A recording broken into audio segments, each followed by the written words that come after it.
आणि आता बातमी साताऱ्यामधील महिला डॉक्टर आत्महत्या प्रकरणासंदर्भातली। आत्महत्येपूर्वी प्रशांत बनकर आणि गोपाल बदनेशी व्हॉट्सअपवर संवाद झाला।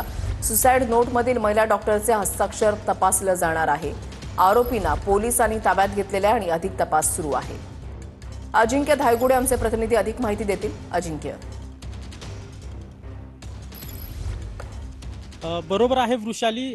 फलटणमधील जे उपजिल्हा रुग्णालयात महिला डॉक्टरनं आत्महत्या केल्याचं प्रकरण जे झालेलं आहे, या प्रकरणातील जे आरोपी आहेत त्या आरोपींना पोलिसांनी ताब्यात घेतलेलं आहे आणि या सगळ्या तपासाला आता वेग आल्याचं आपल्याला पाहायला मिळतंय। खरं तर पोलिसांनी आरोपींचे आणि मृत महिलेचे मोबाईलचं टेक्निकल अनालिसिस केलेलं आहे, सीडीआर काढलेले आहेत आणि यामध्ये स्पष्ट असं झालेलं आहे की आत्महत्या करण्यापूर्वी ही महिला डॉक्टर ज्या आहेत त्या या आरोपींच्या संपर्कात होत्या। यांच्या दोघांमध्ये दोन्ही आरोपींशी बोलणं देखील झाल्याचं समोर येतंय। तर जे हातावर जी सुसाईड नोट या महिला डॉक्टरांनी लिहिलेली आहे ते अक्षर नेमकं या महिला डॉक्टरचंच आहे का, हे देखील आता पोलिसांकडून तपासलं जाणार आहे आणि हे हस्ताक्षर मॅच होतंय का हेच पाहण्यासाठी टेक्निकल तपास देखील पोलिसांनी सुरू केलेला आहे। खरं तर ही मोठी अपडेट म्हणावी लागेल। आरोपींचं इंट्रोगेशन सुरू आहे आणि आत्महत्या करण्यापूर्वी महिला डॉक्टरने या दोन्ही आरोपींशी संपर्क साधला होता अशी माहिती आता समजते।